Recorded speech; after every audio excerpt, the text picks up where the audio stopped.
அன்பின் பரலோக பிதாவே, உம்முடைய நாமம் மகிமைப்படுவதாக.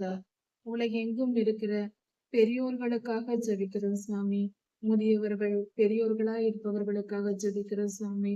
அவர்கள் எல்லாவித ஆசீர்வாதங்களோடும் பரலோக ஆசீர்வாதங்களோடும் வாழும்படியாக, ஆசீர்வாதங்களை பெற்றுக்கொள்ளும்படியாக கிருபை செய்யும் சுவாமி. அவர்கள் உம்முடைய ராஜ்யத்தில் வந்து சேரும்படியாக அவர்களுக்கு ஞானஸ்தானத்தையும் அபிஷேகத்தையும் தந்தருளும் சுவாமி. இந்த பெரும் பாக்கியத்தை முதியோர்களுக்கு தாரும் சுவாமி.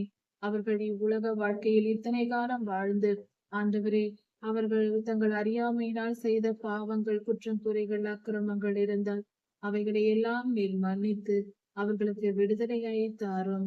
விடுதலையை தந்து ஞானஸ்தானம் தந்து அவர்களை அபிஷேகம் பண்ணும்.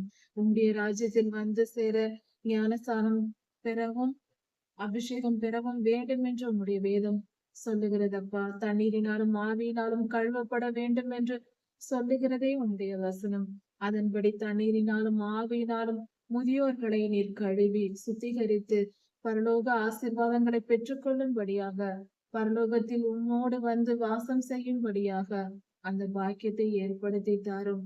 அவர்கள் இருதயத்தில், அவர்கள் ஆத்மாவில் இருக்கிற கரை திரைகளை எல்லாம் அகற்றி போட்டு அவர்களை சுத்திகரியும். உம்முடைய ராஜ்யத்தை அடையும்படியாக அவர்களை சுத்திகரியும், பரிசுத்தப்படுத்தும் என் தேவனே. நல்லவரே, வல்லவரே, நீர் இரக்கம் உள்ளவர் அப்பா.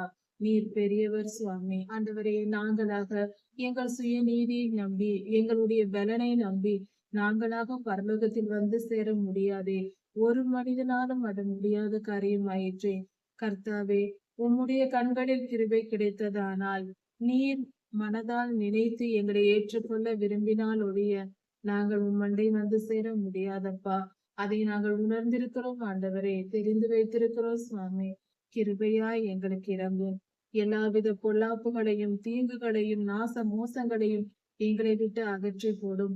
எங்களை சூழ்ந்திருக்கிற எல்லாவித இருளையும் அகற்றி போட்டு உம்முடைய நாமத்தை மகிமைப்படுத்தும். நல்லவரே, வல்லவரே, கிருபையாயிரும். பெரியவர்களை நீர் ஆசீர்வதையும். பரலோக ஆசீர்வாதங்களால் ஆசீர்வதித்து முடிவில் உம்முடைய ராஜ்யத்தை வந்து சேரும் பாக்கியத்தையும் தந்தரணும். நன்றி சுவாமி, நன்றி அப்பா. எல்லா துதியும், கனமும், வல்லமையும், மகிமையும், ஸ்தோத்திரமும், பலமும் சதா சர்வ காலங்களிலும் உமக்கே உண்டாவதாக. ராஜாதிராஜா இயேசுவாவின் நாமத்தினால் பிதாவே, ஆமே. மாரநாதா.